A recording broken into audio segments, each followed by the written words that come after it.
a gente começou a falar sobre parte do Sermão do Monte, as bem-aventuranças, e a, aquilo que está escondido dentro do texto, né, inicial. Então, Jesus, vendo a multidão, subiu ao monte. Então, subiu tem um significado de que você, para poder comunicar com as pessoas, você tem que ascender. Então, ascender, porque senão a gente não consegue Não só em altura, tá? espiritualmente. O símbolo é esse, né? O símbolo é esse. E assentando-se, né, aproximaram-se dele seus discípulos. Então, ele ascendeu, mas ele, ao mesmo tempo, ele senta para ficar no mesmo nível dos alunos, para que a gente possa compreender aquilo que ele vai falar. E aí a gente disse, olha, aproximando-se seus discípulos. Lembrar o que significa isso somos nós agora, né? Porque existe a multidão que vai ouvir e é a semente que vai ser jogada no espinheiro, a semente que vai ser jogada na terra, dentro que tem naquela parte onde tem pouca terra. Nós, os discípulos, estamos mais próximos, somos aqueles que estão dispostos a aprender. Por isso que tem esse símbolo ali dentro, nada é à toa nessa parte aqui de Mateus. E aí ele diz, e abrindo a boca, os ensinava dizendo, lembra dessa parte que é a mais estranha, né? Ué, como é que Jesus ia falar sem abrir a boca? Por que Mateus coloca isso, né? Porque Jesus, lembra que isso é um resumo de todo o evangelho, o sermão, as bem-aventuranças, elas são um resumo de todas as lições trazidas pelo Cristo, e Cristo nos ensinou que a boca fala daquilo que está cheio o coração. Então, quando Mateus coloca que Jesus, abrindo a boca, falou, o símbolo é Jesus estava cheio dessas bem-aventuranças, então o coração dele transbordava isso porque ele vivia essas bem-aventuranças, por isso que ele abre a boca e fala. Só para a gente ficar na mesma página, todo mundo, para a gente relembrar. E aí, a primeira das bem-aventuranças, que a Marisa já falou na semana passada, começou, bem-aventurados os pobres de espírito, ou os humildes, porque deles é o reino dos céus. E, desculpa até, ela falou o contrário, ela falou bem-aventurados que choram, porque serão consolados. Então ela começou Mas com eu falei isso porque a bem-aventurança, o Sermão do Monte, ele traz essa ideia de que vamos ouvir o sermão de Jesus, vamos ter ideia desse caminho que ele vai propor e vamos nos colocar em marcha. Mas em marcha para onde? Para a felicidade plena do Espírito. Ou seja, com a sua evolução, a nossa evolução é que faz com que sejamos um dia felizes como precisamos nos sentir, né? Por enquanto a gente está dando aquelas passadinhas, umas para frente, aí depois dá duas para trás, mas é assim que caminha a humanidade e não tem problema. Então, nós nos colocamos nós encarnados, precisamos nos colocar também nessa marcha, porque estamos aprendendo, somos espíritos imortais, mas não nos consideramos imortais. A gente ainda pensa que a vida é aqui e agora e por isso sofremos tanto. Então, bem-aventurados os aflitos, bem-aventurados os que sofrem. Então, os que sofrem somos nós e precisamos entrar na marcha, nesse caminho proposto por Jesus, já hoje, ontem, né? Já estamos sabendo de muita coisa, então a gente pode já nos propor determinadas mudanças, determinadas passadas, que vai nos fazer entender melhor o processo de evolução e já trabalhar nele. Porque a gente não vai esperar de novo que morri, cheguei lá, olha, você lembra, você falou que ia entrar na marcha lá, todo mundo na fila te esperando, e você, cadê? Não, entendeu? Então, quando a gente reencarna, nós, a essa altura do campeonato, a gente já traz muitas propostas que nós achamos que temos capacidades de abraçar. A gente traz isso. Mas quando a gente se embrenha na vida física, nas dores que a encarnação traz, né? As dores são necessárias, a gente só cresce com dor, porque errou, tem que sentir a dor para querer não sentir mais. Então, esse é o processo. Então, quando a gente entra na encarnação e começa a sentir as dores, o que é que a gente faz? Ai, não aguento isso, não. Olha, mas vai lá no centro, toma um passe, vai não sei o quê. Então, sempre tem as dicas. Você é católico? Vai, porque não vai para a sua igreja? Porque não assiste à missa? Todo mundo lhe puxa para alguma coisa voltada para o espiritual, né? Então, essa é a proposta. Por isso que a gente está também já começou na semana passada falando sobre isso. Exato. Né? E aí o Kardec, né, essa é a parte mais fácil das bem-aventuranças para falar. Primeiro porque todo mundo sofre. Então é fácil de falar porque não tem ninguém que não está sofrendo aqui. Então a gente está falando daquilo que a gente vive. Essa é a primeira parte.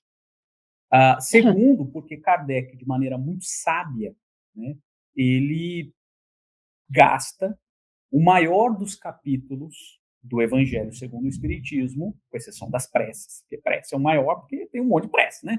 Mas o maior dos capítulos do Evangelho segundo o Espiritismo serve para explicar bem-aventurados os aflitos. E Kardec ele pega 3 bem-aventuranças nesse aspecto. Então ele vai explicar nesse tópico bem-aventurados os aflitos, a primeira das bem-aventuranças que a Marisa já começou a falar. Eu troquei a ordem aqui inadvertidamente, mas por ato falho. Então, bem-aventurados que choram, porque serão consolados. Ele fala de bem-aventurados que são famintos de justiça, porque serão saciados. E bem-aventurados que sofrem perseguição por causa da justiça, tá? Porque deles é o reino dos céus. E aí a gente pega as bem-aventuranças, viu? É interessante, porque lembra que a gente falou de Eurípides Barçanufo e tudo mais, parari, parará. E a gente fala assim, não, agora eu entendi, tá tranquilo. Agora vamos entender o seguinte. Ok, todos nós sofremos. Quando nós estamos sofrendo, vocês estão felizes? Todo mundo feliz, eu estou sofrendo, feliz da vida. Ai, que maravilha. Não. Então, primeiro já é um conflito esse título, né? Como é que Jesus vem falar para a gente que a gente é bem-aventurado, que tem uma boa aventura, que a gente está feliz quando está sofrendo? Eu, quando estou sofrendo, a última coisa que eu lembro é que eu estou feliz. Na verdade, eu estou triste quando eu estou sofrendo. Às vezes eu estou chorando, às vezes eu estou chateado, às vezes eu estou... Então, peraí. Parece um conflito. Parece. Não, tudo bem. Mas é porque a gente porque você é baiano, eles não entendem ainda esse processo baiano de ser. Ela é feliz o tempo todo. Ela mesmo sofrendo é feliz.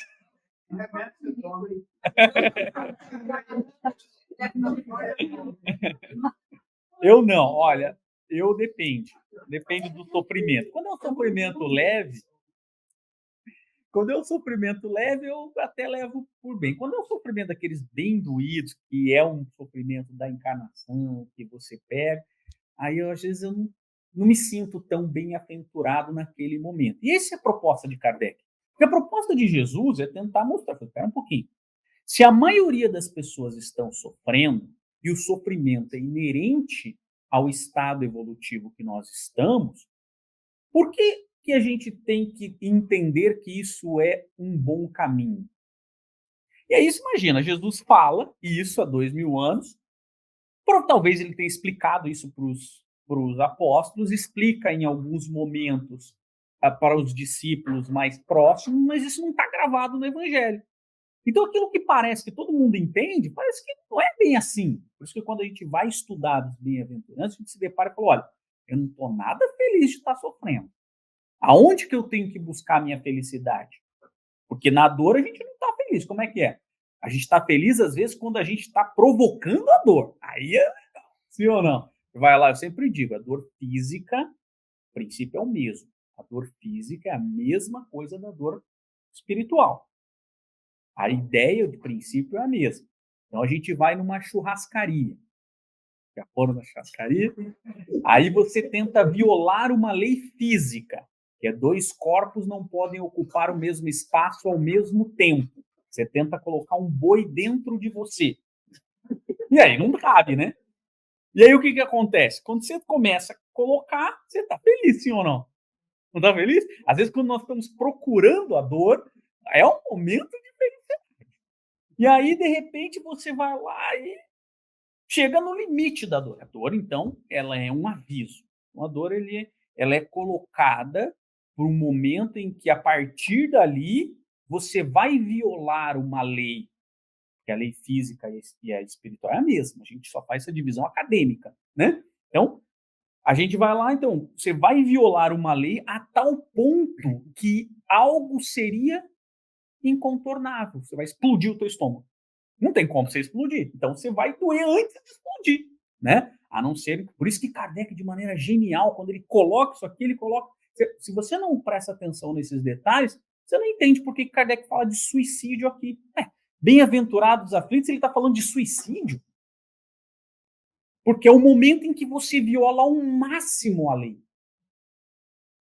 Aonde você acha que você não vai tolerar aquela dor, e aí você viola a lei no ponto máximo. Porque a dor, ela serve para você não chegar nesse ponto. Então, a primeira coisa que a gente tem... E aí você tá lá, quando você sai da churrascaria, você fala o quê? Eu nunca mais eu vou comer desse jeito, eu prometo que eu nunca mais vou beber desse jeito, eu nunca mais vou fazer isso. E aí, à noite, a gente sente fome. Aí você fala assim, acho que eu vou tomar só uma sopinha hoje. Não é? Pronto! Esse é a lei física, e a lei moral não é diferente. O princípio é o mesmo. Então, se a gente não entender que a dor, ela é um mecanismo de aviso de violação da lei em que nós temos que regressar, a gente vai continuar sentindo dor. A gente vai continuar sentindo só a dor sem mudar a causa, sem falar assim, não, então eu vou tomar... Por mais que a gente volte na churrascaria, sim ou não? Mas na próxima vez, se for no dia seguinte, você já vai comer menos. Mas aí aqui a gente tem que botar na cabeça que toda vez que dói, existe um propósito. Exato. Não dói à toa, não dói porque eu e não outro. Né? Cada um sente a sua dor da maneira que ela se apresentar, mas ela tem um propósito, Sim. que é dar esse freio no estômago, dar esse freio nos riscos que estamos correndo, e mostrar também, às vezes, limitar, às vezes, o nosso acesso a erros do passado. A dor também tem isso. Se a gente avaliar as dores que sente, a gente vai ver como no passado a gente deve ter feito aqui e ali algumas transgressões, e por isso hoje estamos sentindo determinadas dores. Então, a dor, ela é abençoada.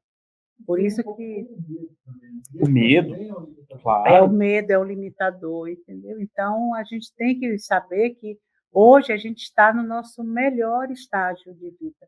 É quando, né? Hoje, o dia atual é sempre o melhor de todos para o espírito. Agora, o que faz com que a gente fique limitado quando sente a dor? A gente, parece que desmorona tudo, a gente esquece tudo que sabe, passa só a falar, a gritar, a gemer. E a primeira coisa que a gente pensa, por que eu? Por quê, né? Não porque não eu. Né? Quer dizer, todo mundo pode, a gente não pode. Né? Então, a gente tem que ver que uma das coisas básicas que acontece conosco é que, embora sejamos espíritas, embora estejamos lidando com os espíritos o tempo todo e sabendo a relação deles com o nosso espírito agora encarnado, então, a gente estuda tudo isso, mas esquece que nós somos espíritos imortais.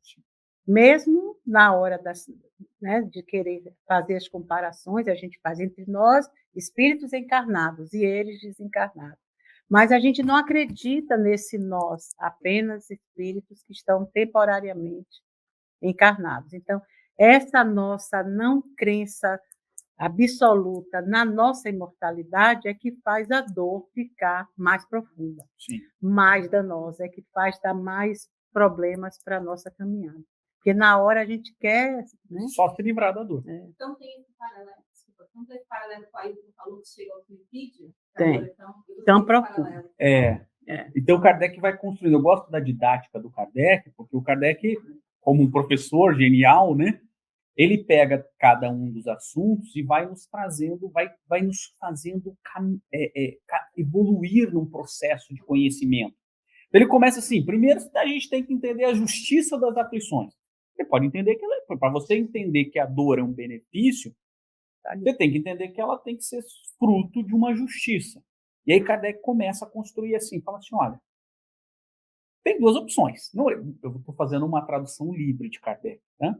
Você pode acreditar que não existe Deus, que não existe nada, que é quase tão maluco quanto acreditar que Deus é um senhor de barba e fica punindo os outros. É você acreditar que não existe Deus. Aliás, todos os ateus que eu conheço são ateus, graças a Deus, e até o filho ir para o hospital. E quando o filho vai para o hospital, você reza para quem? Para Einstein? Pede para Deus. Aí, quando você tem um momento dessa dor intensa, que a dor não é em você, né? Então, Kardec fala assim, olha, se Deus existe, e ele existe porque existem muitas coisas que não são criadas pelos homens, então é uma criação de Deus, né? Você só tem duas opções. Você pode achar que Deus é um ser justo e bom, ou você pode achar que ele é um injusto. Eu não. Põe uma criança lá na África nascendo com fome e tal, não sei o que lá, e outra nascendo lá na Noruega, vivendo bem, tendo todo o roteiro traçado, fala assim, onde está a justiça de Deus? Você pode achar, né? Tem gente que acredita que Deus é injusto, tem gente que acredita que Deus fica lá punindo as pessoas, que você... Então, Kardec, e por isso que ele começa construindo Deus desde o início. Aí ele fala assim, não, Deus, ele é bom e justo. Se ele é bom e justo, ele estabelece regras boas e justas e claras, o sofrimento tem que ser fruto de algo bom e justo. Ele não pode ser algo injusto. Então, a partir daí, a gente vai construindo uma linha de raciocínio para, olha, então, eu sei que dói, e ninguém está pegando essa dor e minimizando. Mas se essa dor, ela existe, e ela existe porque todos nós sentimos, então essa dor que vem de um processo de um Deus bom e justo, ela tem que ser boa e justa. O que nós temos que estudar é o porquê ela é boa e justa. Por qual motivo? É o que a Marisa coloca. Ok, a gente pode focar na dor, mas pode focar na causa. E aí ele vem no segundo ponto. Aí ele coloca assim, causas atuais das aflições. Então, assim, então se aquela dor ela está acontecendo por uma lei divina justa, ela tem que ter uma causa. E essa causa ela pode ser atual ou de outras existências. Eu gosto muito desse texto, é muito engraçado o Kardec aqui, eu dou risada sozinho, porque ele fala assim, primeiro de tudo, busque a causa, o mais fácil de todas as dores, busque a causa na existência atual. A maioria dos seus problemas estão na existência atual. Fique tranquilo, que a espiritualidade não ia te colocar em causas anteriores e que você não sabe para pagar tudo de uma vez. Estou fazendo um resumo. Ele fala assim, primeira coisa, busque, ele fala quase nessas palavras, busque conscientemente e de maneira franca se aquela dor que você está passando não é fruto de um equívoco dessa vida. Porque se ele é equívoco dessa vida, é mais fácil de corrigir, sim ou não. Você sabe onde você errou, você faz o curso novo e para de sofrer aquela dor. E é interessante que ele coloca vários exemplos. Eu vou resumir alguns exemplos. Assim, olha, e é muito comum as pessoas falarem assim, olha, eu devo ter gasto muito na vida anterior. Eu fui um perdulário. Porque nada dá certo na minha vida, tudo que eu faço dá errado, tudo é difícil para eu conseguir dinheiro e tal, e aí eu trabalho um monte, o dinheiro não dá, então eu tenho certeza que nessa vida eu fui na outra encarnação eu fui um perdulário. Aí você olha e fala assim, vem cá, você trabalha? Trabalho. Você vive pelo fruto do seu trabalho? Vive. Quando você sobra algum dinheiro, você vai economizar para um problema futuro que pode acontecer ou você vai gastar 200 pau no cabeleireiro? Não é o caso, né? Ou você vai comprar um carro porque o seu vizinho comprou um carro? Aí você fala assim, não, eu fui perdulária, isso é uma punição da minha vida anterior. Não, isso é a punição da tua própria existência. Você não se tomou consciência de que você precisa, porque se a nossa vida e a de todos nós é feita de altos e baixos, situações que a gente não pode controlar, de repente você pode... Qualquer semelhança é mera coincidência. Exato. Não, E qual foi o motivo de você ir lá comprar televisão de 78 polegadas? Para se 78, satisfazer, 80, 80, sei lá quantas, para se satisfazer na sua, porque realmente você precisa, eu não enxergo o suficiente. E aí eu preciso de uma televisão de 85 polegadas, que não cabe dentro da minha casa, por exemplo. Eu teria que demolir uma parede para colocar ela. Sim, mas o meu vizinho comprou uma de 74. Como é que eu vou ficar para trás? Então, pera um pouquinho.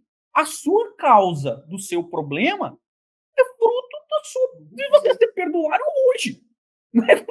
Aí você tem que. Aí você gera um outro problema, Kardec vai colocando. Isso gera um outro problema. Daí, como você não consegue pagar as suas despesas, aí você tem que trabalhar mais, ao invés de gastar menos. E aí você começa a perder a sua família. Você fala assim: não, eu tenho um problema, eu abusei muito da minha família no passado, e agora, olha, ninguém me respeita nessa casa. Sim, você comprou uma televisão de 85 polegadas em 80 prestações. Quando você terminar de pagar ela, ela não existe mais. E aí você tem que trabalhar, em vez de trabalhar 8 horas, você tem que trabalhar 16 horas para pagar a televisão, o carro que você comprou, a casa que você comprou e tudo para mostrar para os outros. E a sua família nem sabe de você. Ela nem vê você. E aí você começa a entrar num ciclo e fala assim, não está percebendo que todo o problema da sua encarnação, nesse aspecto, aí o Kardec não coloca, eu tenho um problema no relacionamento. Porque esse aqui é o meu karma. Fulano é meu karma. Você, mas como é que você escolheu fulano? Kardec fala isso. Esse é o exemplo de Kardec. Ele fala assim, como é que você escolheu fulano? Como é que nós escolhemos os nossos parceiros? Se ele é mais bonito, se ele é mais rico, se ele é mais... Né? A gente escolhe, não... Kardec fala assim, escolhemos os nossos parceiros sem um pingo de amor, com interesses que o amor... Aí você escolhe o seu parceiro, a sua parceira, porque ela é linda e maravilhosa, que vai acabar, beleza. Sim ou não? A beleza vai acabar. Todas. A beleza física, ela vai acabar. Mais cedo ou mais tarde. A beleza, o dinheiro, talvez não acabe. Mas se essa escolha foi por causa disso, tá tudo certo. É só isso que você aí você quer que aquela pessoa te ame? Ué, mas aí, pô, não tinha amor. Não, mas no amor a gente constrói. Constrói, existe um pequeno laço inicial. Como é que você vai... Do nada. E aí você fala assim, não, todos os meus relacionamentos dão errado, é um karma do passado. Não, é uma escolha equivocada dessa encarnação, que talvez seja fruto do seu desvio de personalidade do passado. Pode ser. De reiteradas vezes você tem esse desvio, múltiplas encarnações. Então, o que Kardec faz com isso? Ele nos convida a refletir racionalmente sobre a nossa dor. Eu estou sofrendo essa dor. Essa dor é fruto do quê? E ele convida a gente para fazer um raciocínio lógico de todas as situações do passado. E ele fala assim, bom, porque se você faz isso, você identifica a causa ou as causas e você muda. Ou não. Você sabe que essa dor nem dói tanto? Eu vou ficar com ela. Então, beleza. É uma escolha. Agora, o que Kardec nos convida é para refletirmos friamente. E aí ele vai para... Até ok, depois que você descobriu que não é dessa encarnação, aí que ele fala causas anteriores das aflições. Aí, então, aí você começa. Bom, realmente o que eu estou passando não é fruto dessa existência, porque eu fiz uma análise pormenorizada da minha situação e eu vi que realmente eu não dei causa nenhuma nesse sofrimento, que é raro, né? É bem raro acontecer. Ou por desleixo, ou por várias outras razões. E aí, a gente pode chegar à conclusão que nós temos débitos, e até Kardec utiliza, estamos pagando penas, porque lembra, Kardec escreve isso em 1863, onde tinha muita ainda influência dessa ideia religiosa, da época. Tanto que depois ele substitui algumas terminologias lá no céu e inferno para falar, não é uma pena de punição, pena no sentido de compensação. tá? Compensação com a lei. Tanto que ele até utiliza lá Código Penal da vida futura. E aí ele estabelece as penas e tudo mais, mas no sentido de compensação, não no sentido de punição, de Deus, aquele carrasco que vai lá. Então ele vai construindo, assim, ok. Porque se a gente entende a lógica do sofrimento, e a gente faz isso com tudo. Tudo que a gente tem. A gente está no trabalho. A gente tem um problema para resolver. A gente não estabelece um plano de ação. Todo mundo faz isso no trabalho. Eu tenho um plano de ação, eu tenho metas a cumprir, eu vi que esse plano é muito longo. Por exemplo, existem coisas que eu decidi que eu vou mudar em 3 ou 4 encarnações. Né? Desvios de personalidade. Eu, por exemplo, sou carnívoro. Eu decidi que eu vou demorar umas 3 ou 4 encarnações. Se não tiver em condições normais de temperatura e pressão. Você pode. Mas daí Deus dá um impulso na gente. Dá uma alergia à proteína animal. E aí você muda rápido. Né? Mas fora isso, eu decidi que vai ser umas 3 ou 4 encarnações para eu fazer esse processo evolutivo. Para largar daquela picanha, suculenta, sangrando e tal, ainda vou demorar. Mas existem coisas que eu já estabeleci metas que eu falei, não, isso eu vou mudar rápido. Isso eu já sei que eu preciso mudar rápido. Porque não vai dar para continuar desse jeito, porque nem eu me aguento. E não é assim que a gente faz. A gente estabelece. Por que a gente não faz isso com os nossos problemas? É esse o convite de Kardec. Agora, aí ele vai, depois que você fala sobre isso, ele fala o próximo. Olha, você não sabe que eu vou falando, né? Acabou. Não, eu tenho mais coisa. Mas eu sempre tenho mais coisa. Não, mas Aí ele fala assim, bom, depois disso, tudo, ele fala em esquecimento. Olha como ele é genial. Olha como ele é genial. Ele fala assim, esquecimento do passado. Ele fala assim, como é que ele coloca o tópico esquecimento do passado dentro de bem-aventurados os aflitos? Que é uma bênção, não? Você já imaginou a gente ter... É pai, não é padrasto. Você já imaginou a gente ter que resgatar com uma pessoa que a gente, reiteradas reencarnações, a gente vem se digladiando-se mutuamente. E aí você tem que lembrar desses momentos. E a gente já lembra, né? Assim, instintivamente. Nasce aquele filho, ele... Pô, todos são bonitinhos, mas esse é meio feinho, né? Você já vê que ele é meio feio. Para você. Porque já há incompatibilidade com aquele espírito. Já há aquela aversão. Talvez não com o filho, com o irmão, com o parente. A gente sabe disso, sim ou não? Irmãos, a gente sente, né? A gente sente, às vezes não é nem mais uma diferença de interesses, de afinidade. E se a gente veio como irmão, com exceção do passado, né? Que é aquelas famílias que nem a do Walter, que é a dos dentes, caboclo, né? É isso, é por isso que hoje, às vezes, a animosidade não está, né, no seio da família, mas você acha ele por perto, no ambiente de trabalho, na escola, porque nasceu de outra barriga, mas vai encontrar você. Um cunhado. Um cunhado. Porque a gente tem que se encontrar, né? Porque esse é o grande jogo. Sogra, eu acho que é um estigma muito mal utilizado. Não, e Jesus já veio... Tanto ele veio muitas encarnações me tratando muito bem, todas elas. Então, dessa vez, eu disse, não, eu não vou matá-lo nessa encarnação. Eu matava, acho que envenenado, alguma coisa bem... Nada. Tentar matar, eu matava ele, outra vez ele me matava. Esse é um estigma muito mal feito, porque, você vê, Jesus já falou, Jesus foi lá e curou a sogra de Pedro. Pois é, não foi dele. E Pedro ficou feliz, não foi? Ficou feliz. Não diz isso na Bíblia, mas acho que ficou. Tem um risinho amarelo. Talvez seja por isso até que ele negou ele 3 vezes. Se não fosse isso, não negava 2. Claro que não. Eu acho assim, e tem isso, né? Às vezes dentro da casa espírita. Pessoas que a gente não tem afinidade. E nos é colocada aqui exatamente para que todos se amam. Desenvolvermos. E isso é muito importante a gente identificar. Aquela pessoa que a gente não tem afinidade é onde a gente tem que trabalhar.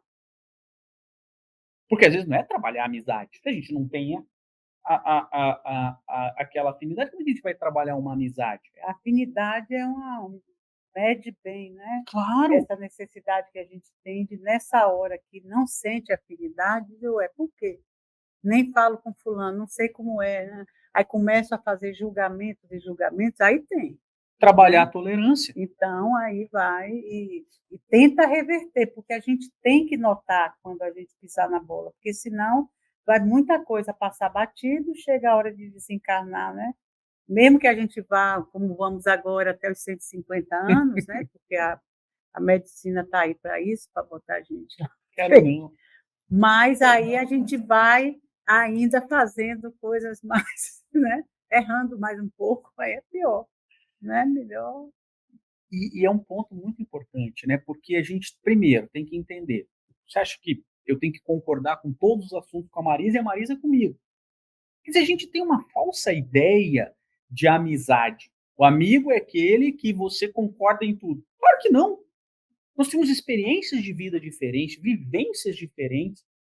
E o fato da gente discordar não significa que nem. Às vezes os dois estão certos.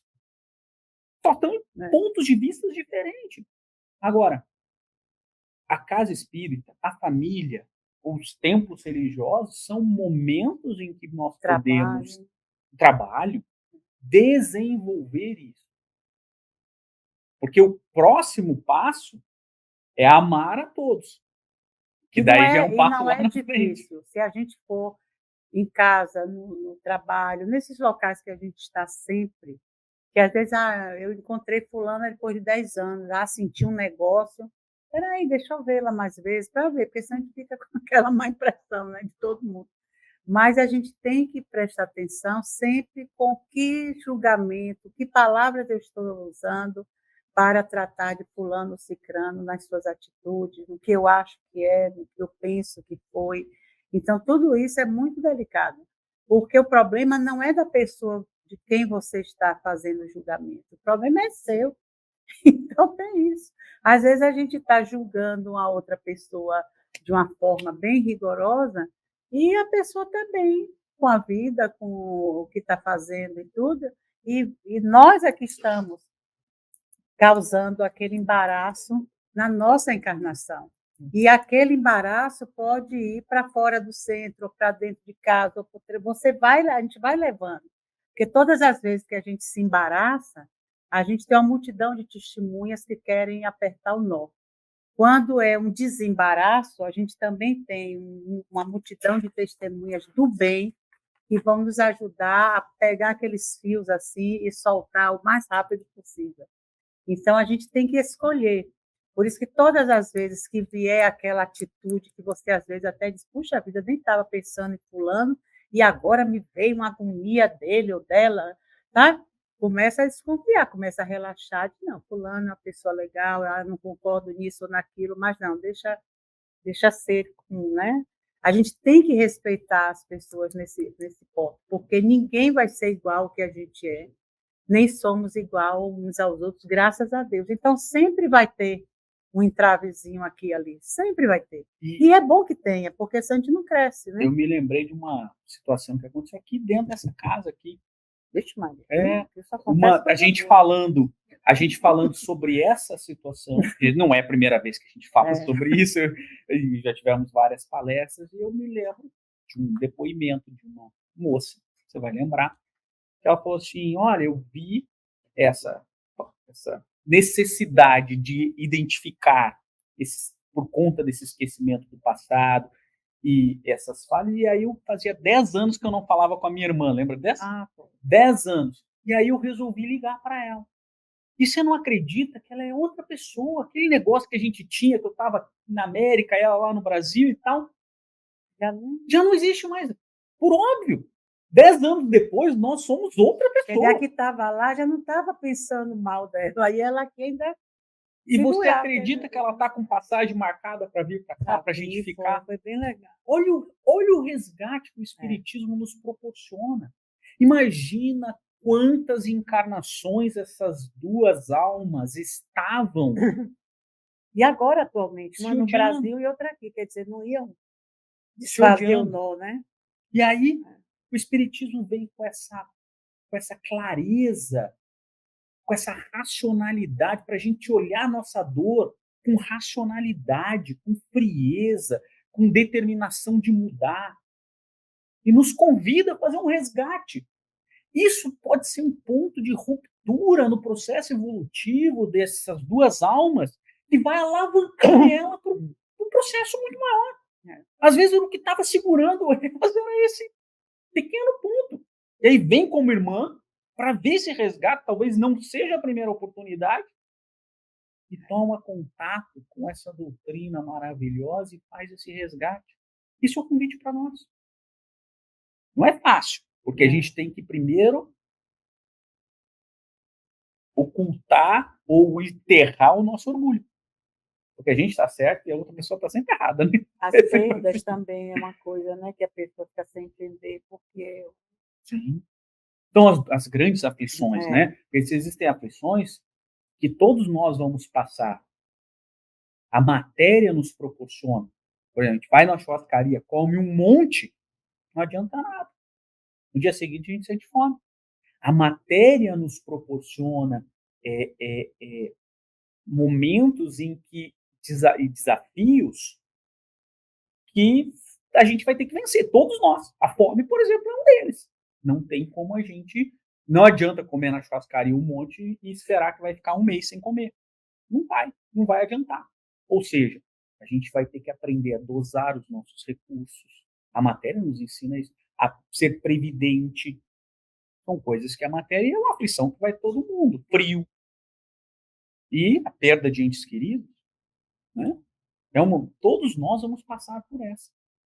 Mesmo que a gente não queira, né? É interessante o ser humano, né? Porque os americanos dizem que só existem duas certezas na vida: the death and the tax. São as duas certezas da vida: a morte e os impostos.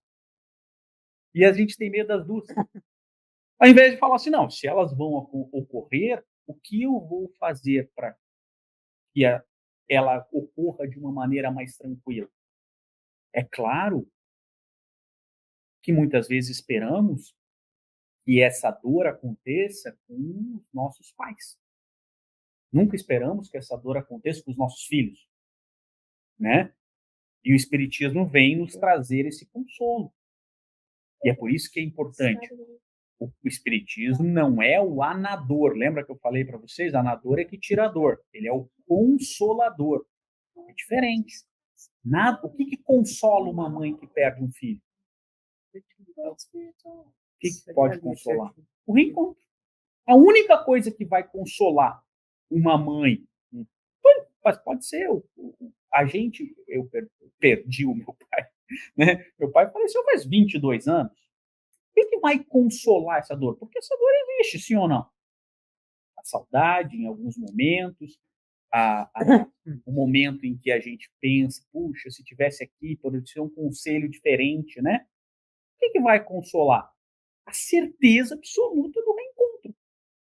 Não vai ser agora? Espero que não seja. Mas vai ser daqui a pouco. E as perdas também, a gente tem que tirar isso da mente. A gente não perde ninguém para Deus. A gente sai da vida porque está na hora de sair, ou então porque se ficar, vamos provocar mais dano para nós mesmos e para os outros. Então, é sempre um benefício, nunca é um malefício. Mas hoje a gente vê a quantidade de suicídios, de pessoas matando pessoas, né? As depressões profundas não vem mais só em adultos, né? As crianças em 10 anos, 9 anos já estão passando por esses processos, né? Principalmente o suicídio. Então, a gente vai vendo que cada vez mais cedo as dores estão se apresentando para que as pessoas tomem mais, tanto os adultos como as crianças, que são crianças naquele momento, tenham a oportunidade de cuidar e se cuidar para poder a coisa fluir de uma maneira mais positiva. Mas sempre é em favor do nosso crescimento. Nunca é uma punição. Eu estou passando por esse câncer porque eu devo ter feito, eu devo ter... Sim, devemos ter feito alguma coisa danosa a nós, mas não é por isso que vem o câncer, né? O câncer já é produto de outros estragos que a gente faz tão profundos que se não vier aquela eles dizem que já é, quando vem o câncer, já é porque a cura do perispírito já está acontecendo. Então, o câncer ajuda o perispírito se reformar para que o espírito nunca mais venha nesse processo de câncer. Então, a gente fez muito mal a nós e às pessoas, né? Os nossos corpos e os danos morais também, eles trazem feridas ao corpo físico. A gente expõe isso no corpo físico. Então, não é só porque matei, porque morri, porque... Não, são até a própria, o dano moral que a gente submete a pessoa ou submete a si mesmo, a gente causa essas feridas internas. Os vícios, né, também. Então, os vícios, na sua profundidade, eles ficam mais danosos porque as pessoas...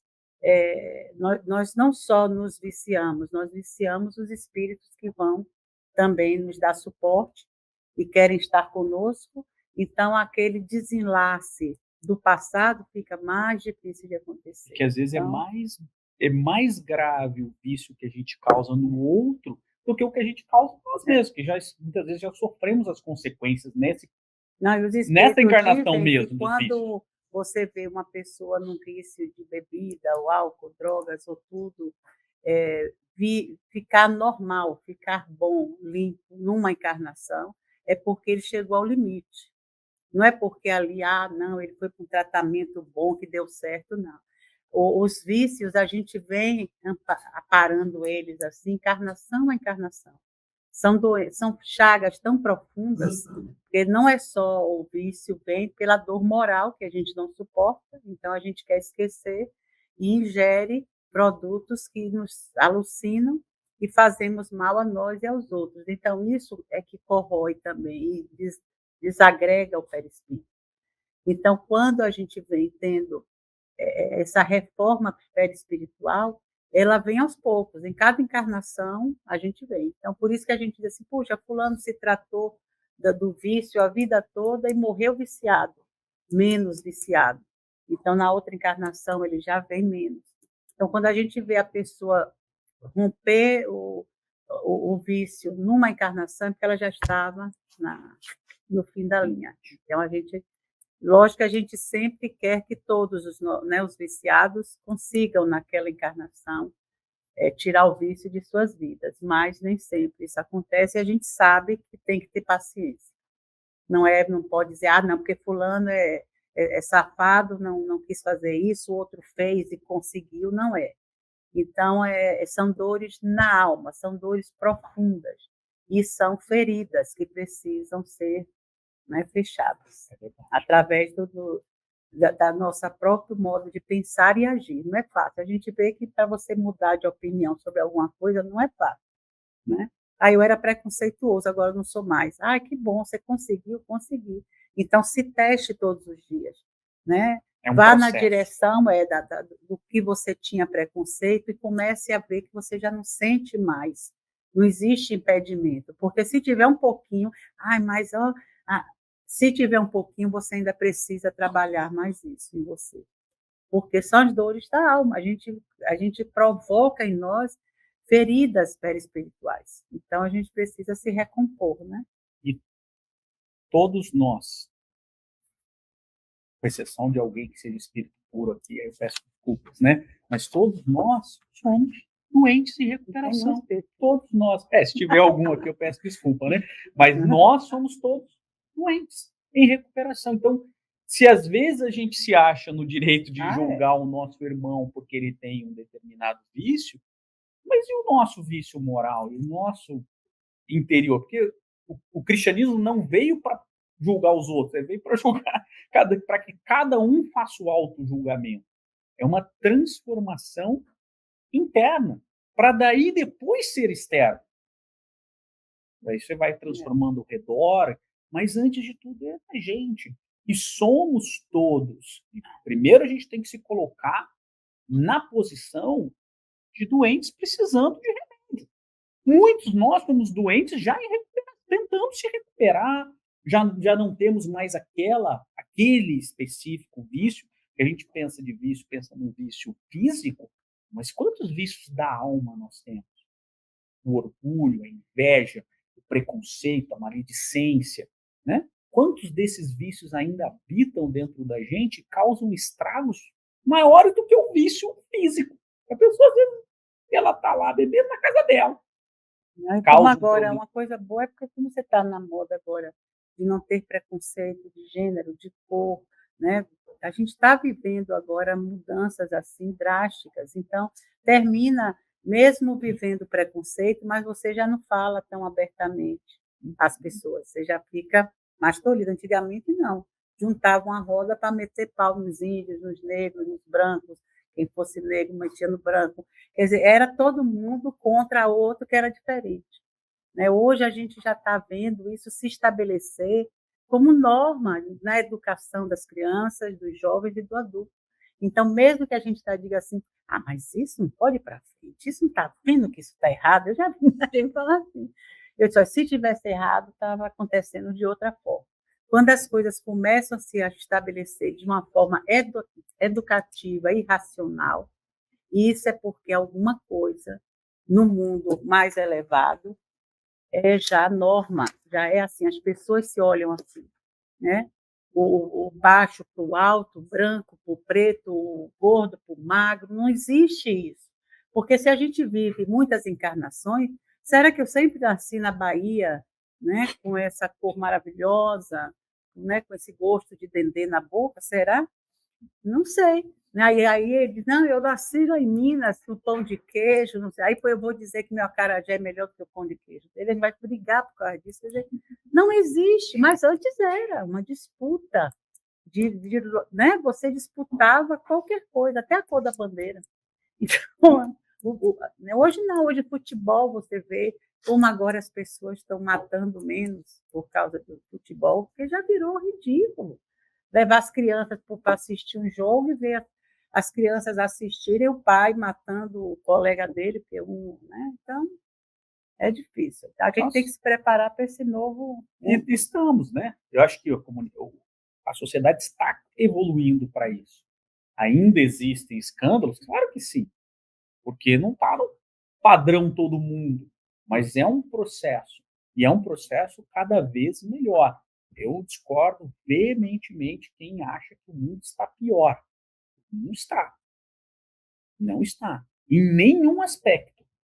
Ele pode não estar como a gente gostaria que estivesse. Aí a gente fala assim, mas a justiça é muito injusta. Você esperava o quê? Nós estamos num mundo de provas e expiações. Você quer uma justiça de celeste?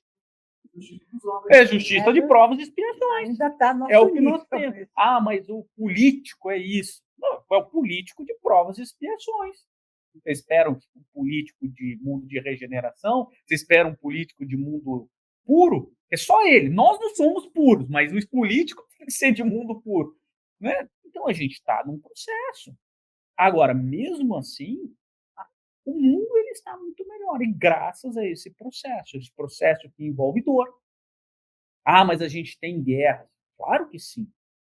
Temos não só duas. Hoje parece que o último dado são 158 focos de conflitos no mundo. São duas. Mas antes, a gente fez 2 guerras mundiais com 50 milhões de pessoas. Ontem. Agora a gente está matando. Hoje a gente está reduzindo. E hoje a gente está condenando. Porque é um processo. Não é uma coisa imediata. A gente tem que ver o mundo também sobre esse prisma. E aí o Kardec conclui esse capítulo, que esse capítulo poderia ser muito mais extenso. Ele fala assim, motivos da resignação. Quer dizer, ele começa a construir sobre a justiça das aflições.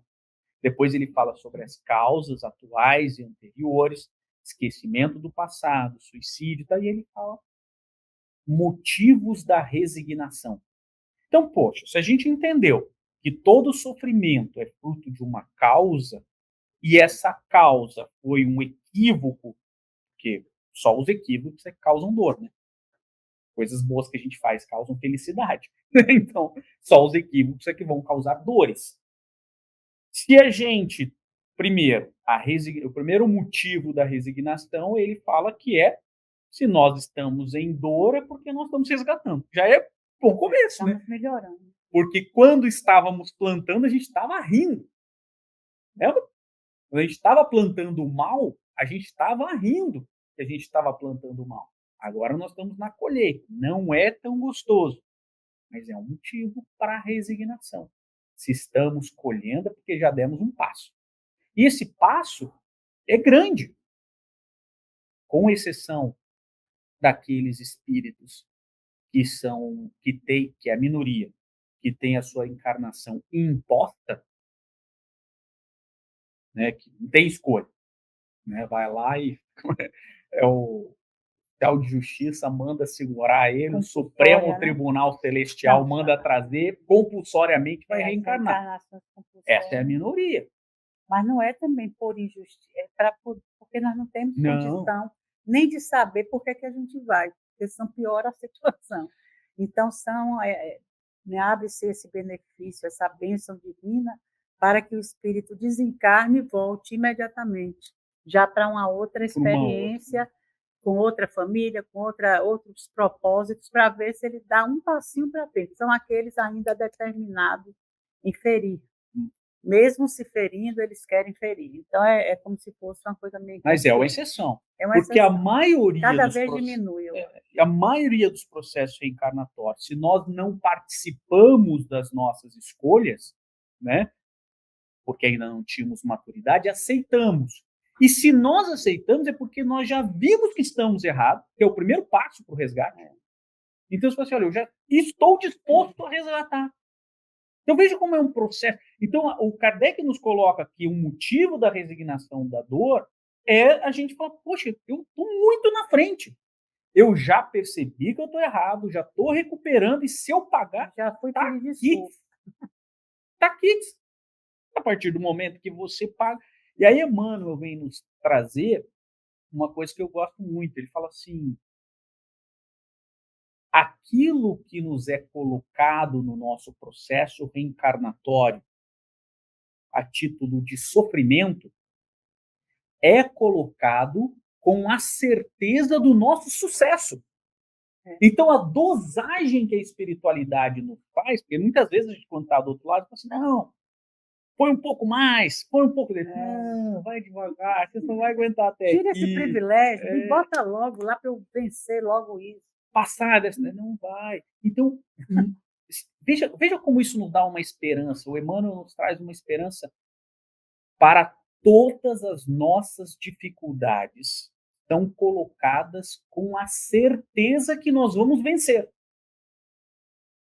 Isso não significa que é só ficar esperando, né? Então eu vou vencer, é só ficar parado aqui que vai dar certo. Não. A certeza que nós vamos vencer. Ou seja, fruto do nosso esforço, da nossa dedicação, da nossa resiliência, da nossa força de vontade. Então, ou seja, tudo está feito ao nosso favor. Nós aceitamos, nós reconhecemos errado.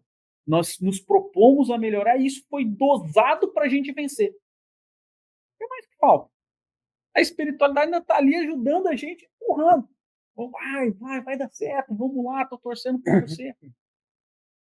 Isso cabe a cada um de nós fazer. Então, esse é o motivo. E uma vez que está quites, uma vez resgatado, está resgatado. Não há mais motivo de provas e expiações. Você resgatou, você vai ser cobrado. Para que você vai passar por aquela dificuldade? Venceu. Você vê que é tão fantástica a lei divina que você pode falir várias vezes, mas vencer uma vez só. Venceu, está quitado. Olha como isso é fantástico, sim ou não? Porque às vezes a gente pensa ao contrário. E todo o peso de outras escolas religiosas não, você tem que vencer nessa encarnação, senão você não vai para o céu. E às vezes até nas fileiras espíritas, de maneira equivocada, se coloca assim, não, você tem que vencer agora, porque você não vai para o mundo de regeneração. Como se mundo de regeneração fosse um paraíso. Não, é paraíso em comparação com aqui. Não, e a dor moral, uma vez que você superou, você não volta mais para ela. E aquilo sai como você tira aquilo e bota outra coisa no lugar. Não tem como você dizer, mas eu vou cair de novo ali, não. Uma vez que você superou.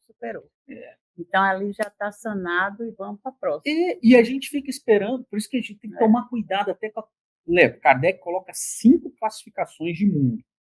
Primitivo, provas e expiações, regeneração, ditoso e puro. No ditoso, se a gente pegar especificamente o que diz Kardec, diz assim, há muito mais proporcionalidade de bem do que mal. Então tem mal. Mundo ditoso tem mal ainda. E a gente espera que no mundo de provas e expiações, para ir para a regeneração, não tenha mal. E a gente tem que sanar. Veja como é muita pressão que se coloca dentro do nosso processo evolutivo que não precisa. O que é o verdadeiro espírita? É aquele que tem uma transformação moral e que se esforça para dominar as más inclinações. Então, veja, é esse o processo que a gente está. Não coloque mais peso. É claro que se você conseguir, vai. Se você, quantos espíritos abnegados conseguiram dar uma estilingada numa única encarnação? Temos vários exemplos. E dá essa estilingada porque nós estamos com os bons. Exato. Né? Eu já visto Francisco, né, quando vem, com os 200 e tantos lá, que era para poder regenerar aquela parte. Então, é assim, a gente não vai para um mundo, vou para o inferno, porque antes era assim, ou você está no céu ou no inferno. Não existe. Quanto melhor você fica, mais você está com os que precisam de você. Não é aquela coisa, eu já estou bom, deixei para meu mundinho lá, todo com ao contrário, né? Quanto melhor o espírito, mais ele quer. Mais ele quer trazer os outros. Né? Porque por isso que a família, né? Nós somos filhos de Deus e uma grande família. E de tantos nos relacionarmos, né? A gente não sabe quantas vezes esse grupo aqui já esteve juntos, às vezes na mesma família. Né? Quantas vezes a gente já se procurou e a gente já se... poxa, eu vou lá no centro porque, Ronaldo, eu gosto tanto dele, simpatizo tanto com ele. Mas você conhece ele? Não, mas só assim, quando cheguei lá, achei ele simpático. Ele é uma simpatia mesmo. Mas é isso. O processo... Todos nós, cada um com a sua dor, né? O processo evolutivo ele é individual, mas ao mesmo tempo ele só faz sentido se for coletivo. Imagina, um exemplo, eu estou lá em Júpiter, Flórida, né? Eu vou estar feliz se as pessoas que eu amo não estiverem lá em Júpiter, Flórida comigo? Não. Que graça tem você estar... Estou falando de Júpiter, Flórida, brincando? Deerfield, a gente veio junto. Exato. Deixamos lá Júpiter, Flórida. Graça tem. Você imagina que um espírito puro, ele está realmente feliz. Agora eu sou puro, estou realmente feliz sozinho. Ele fala assim, não, eu estou puro quando as pessoas que eu amo estiverem junto comigo aqui, desfrutando da pureza. Vamos encerrar um pouco. Não é? Na semana que vem, né? Não, mas a gente vê no filme Nosso Lar, né? 2. Por sinal, a gente vai ter uma outra sessão para aqueles que não assistiram. E dessa vez, quem já assistiu, assista de novo, porque vocês vão ficar bem atentos para como os espíritos que já estão um pouquinho, né, fora daquele umbral, como eles se dedicam àqueles que caem, né? Que também estavam fora e na hora da próxima encarnação, não, eu vou fazer isso, vou fazer aquilo, pererê. Quando chega aqui, se lambuza todo e são resgatados com maior carinho, com maior amor. Então, somos uma irmandade, somos irmãos mesmo, de um Pai amoroso e bom, que se dedica 24/7 para nós. E o nosso irmão Jesus, dentre outros tantos irmãos maravilhosos que já temos, né, na humanidade, que está também só conosco ali. Quem não conhece a história de Francisco de Assis, não temos o livro mais, mas aos sábados a gente está na metade do livro, mas são assim momentos de muita emoção aquele livro traz, né? Aquela coisa que Francisco, a gente se vê na figura de Francisco um dia, né? Pensando como ele pensa, naquela cercado daquela hostilidade, e aquilo não abala ele nem um segundo, né? A fé em Deus e aquele movimento, né? Como Jesus ensinou a ele, não tira ele do prumo. Então, é essas coisas que a gente vai amealhando assim, só as estrelinhas e fazendo de tudo para na próxima não esquecer. Por isso que a gente precisa, né, praticar bastante esses assuntos. Saber que somos raios de luz assim, já em profusão. A gente só precisa organizar um pouco melhor, às vezes, pensamentos com os nossos sentimentos novos. Hoje em dia a gente tem sentimentos que talvez na última encarnação a gente nem tinha, nem pensava em ter. Então, hoje a gente já tenta dar alguns passinhos em direção à luz de uma forma consciente. Quanto mais consciente a gente estiver, melhor. Quanto mais você pede desculpas, olhando nos olhos da pessoa, dizendo, puxa, me arrependi mesmo, que coisa. Não, você não era isso que eu queria dizer naquela hora, eu queria dizer aquilo outro, entendeu? Quanto mais a gente já consegue fazer isso, melhor fica. Mais a gente tira um peso, né? A gente pensa que não. Não vou me humilhar, eu não vou não sei o quê, eu não vou. E não é.